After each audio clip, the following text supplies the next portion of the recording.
don't think God wants people to be poor.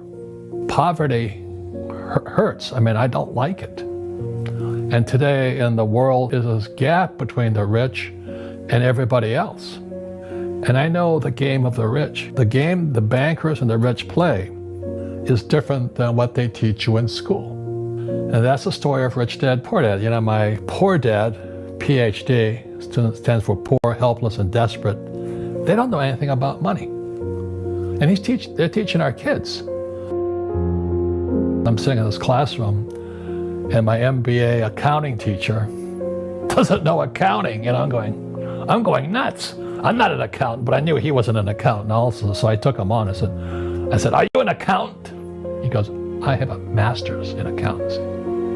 I said, "That's not the question. Are you an accountant?" "I have a master's in accountancy." I said, "You're a fake. You don't know what you're talking about."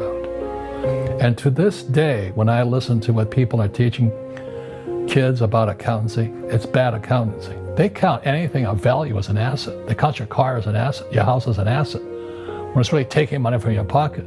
Your retirement plan, guess what? It's a liability. It's taking money from your pocket every month. And whose pocket does it go to? Wall Street. Assets put money in your pocket. Liabilities take money from your pocket. An asset is a noun, like a house. Cash flow is a verb. So to understand if it's an asset or liability, it takes a noun plus verb. So if the cash is flowing out of your pocket, it's a liability. If the cash is flowing into your pocket, it's an asset. And so unless are free, it doesn't take millions of dollars to change the world. Just change your words. Thank you very much. The question I want to know is, how do I beat the A students? Because in school, no matter what class I was in, I was always a C student, no matter what happened. I was, how come I'm always a C student? And I never really understood why. So that's why after I was about 27 years old, I started researching education, the system, and all this. Then I realized the whole system was set up for people like me to be in the middle, because what they found out in '83 was that there were 7 different intelligences, this guy Gardner. And I'm not strong in the top 2 intelligence, which is reading and math. I'm a horrible reader, I'm a horrible writer, I'm very slow at math, but I'm very good with my hands, and I'm also pretty good with what they call intrapersonal communication. There's interpersonal, which is communicating with another person, but intrapersonal is that communication with yourself. And if a person's very good at communication with self, you have a better chance of success. So the way I chunked it down, this has been 30 years, and again, I'm not a rocket scientist or a brain surgeon, is that the way you beat an A student was, I finally figured it out, was that we had 3 parts to a brain. We had the left brain, the right brain, and what I call the subconscious brain. Generally, when we say somebody's good at reading and writing and math, they're generally left brains. So these are the guys that do well in school. That is not me. I can read and I can write, but I read very slowly, and I can count as fast as my fingers can cheat on the single. And the right brain is the creative side. So this is analytical, and this is creative. So the way I solve problems is very simple. The way I beat an A student is, if I run into a problem saying, I don't have enough money, or how do I put this deal together, or how do I get to do this, it's not left brain, it's creative. I go spatial. So people who are artists and musicians and things like this, they're more right brain. They get hammered in school. You know what I'm saying? And then the subconscious mind, this is what they call the reactive mind also. There's a thing called reptilian brain in here. This is primal. This is fight or flight. It doesn't think, it reacts. So when I say to most people, quit your job, logically the left brain goes, oh yeah, I could make a lot of money as an entrepreneur. And the right brain goes, yeah, then I could have my new cookies go out in the market and I could get rich. And then the subconscious mind kicks in and goes, not you. The fear kicks in and all this. Now, the moment that fear kicks in, or greed, it doesn't make any difference, the brain drops, the blood drops out, goes here. The moment the blood drains out of here from the 2 things called the carotid arteries, it pulls down. It goes reptilian. You turn into a little reptile and cannot think anymore. That's for the last 30 years. I've been watching that. So when I talk to certain people, don't mention who, I talk to them, they go reptilian on me so fast, I can't believe it. What if I fail? what if I make a mistake? It's too risky out there. Or that's fear. Another one's greed. When the real estate market was climbing, all of these guys who had no business in real estate jumped in. Ah! And the market crashes. Ah! They all jump out. So in other words, they go reptilian. Does that make sense? I call it the lizard. When the sun's hot, they climb around. When the sun's cold, they go inside. And they can't think because this is thinking. That makes sense, you guys? So the other side of it is, with me personally, there is the battle between the fat boy and the stud. I mean, every single morning I wake up and the stud says, okay, time to go to the gym. And the fat boy goes, nah, not this morning. And I don't think so, I think I'll have a little chocolate latte and relax a little. Or when I said, I'm going to be rich. And the subconscious goes, not you, you're a loser. You know what I'm talking about here? It's the battle. It is the battle. Constant. And so the battle is between the left brain, the right brain, and subconscious. And for those that know me over the last 30 years, that's all I've been talking about. So I can educate this, but I found out this was the most powerful. It's called the reaction, it's the reptilian. So when I say I'm going to go make money, no problem.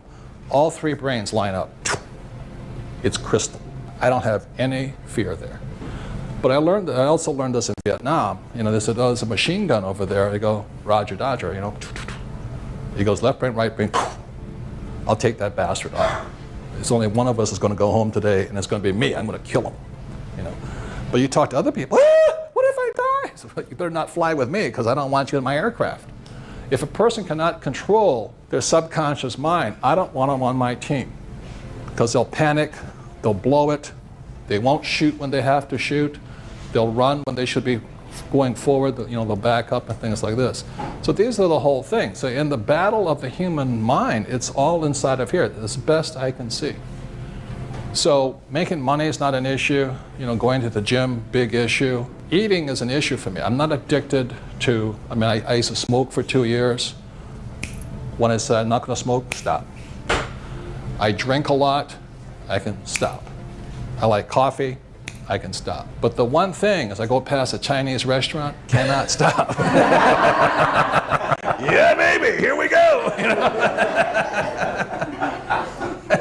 I'd be driving past the Imperial Peking Chinese buffet and automatically the car would turn right and I'd be in there. And my left brain would be going, stop, stop, stop. Do I make sense, you guys? Here? So the discussion today is, can somebody be addicted to being poor? And I think it's possible. And I don't know what it is. And can somebody be addicted to being poverty? Absolutely. Can somebody be addicted to being an employee even though they hate their job? I think possibly. Does that make sense, you guys here? This is a different kind of addiction. So it's really about the battle between all of us, and the way I decided I could win in the real world. Since I couldn't win here, I would never win in the classroom here.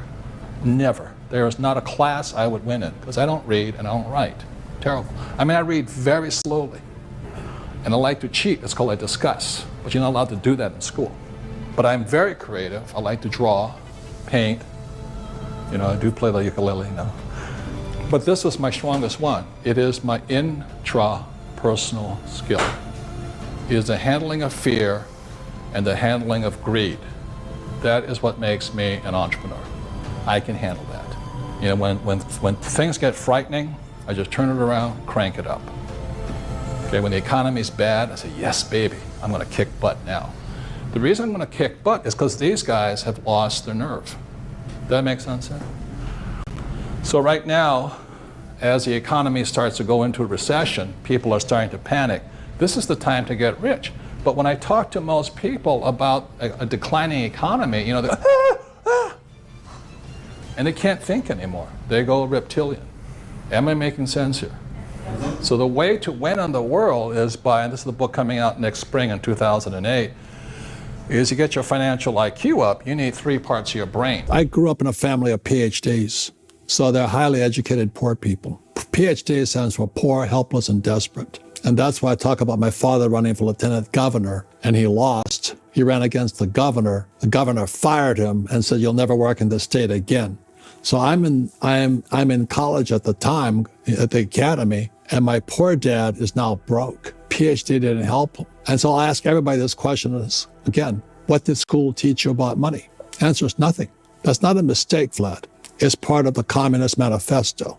And that's why I said earlier, if you read Marx's book, The Communist Manifesto, it's only 50 pages. You'll find out, though, the first things that there was, and this is 1848, Marx says communism would invade America in 2 stages. Stage 1 happened in 1930, it's my opinion, because he was already dead by 1930. It's happened when Columbia University's Teachers College invited in Marxist teachers from Germany. And then I believe, it's my opinion, and I'll take the heat for this, it happened in 2020 when my friend Donald Trump loses re-election to this guy, where in the world is Joe Biden. I think Biden's one of the biggest criminals we've ever had, the Biden crime family. I'm not talking about what he says, what is he doing? And that's why I said to you is my background is oil. I have a tanker's officer's degree from Kings Point. I understand oil. So 2020, the moment he got elected, the first thing Biden did was cut down the Keystone XL pipeline. I sell oil. I own oil wells. It's a good investment. So I was selling oil in 2020 at $30 a barrel. It went to $130 a barrel within a week. And immediately I knew what he was doing. He was crushing the middle class. They need to wipe out the middle class, Vlad. And that's what Marx said also. So when the middle class is toast, all you have is 2 classes of people, rich and poor. And our civilizations run on oil. Could you imagine if you didn't have electricity or this and all that? Energy is what drives our civilization. And the first thing that son of a bitch Biden did was cut off our oil. And then guess what? He cuts us out of Afghanistan.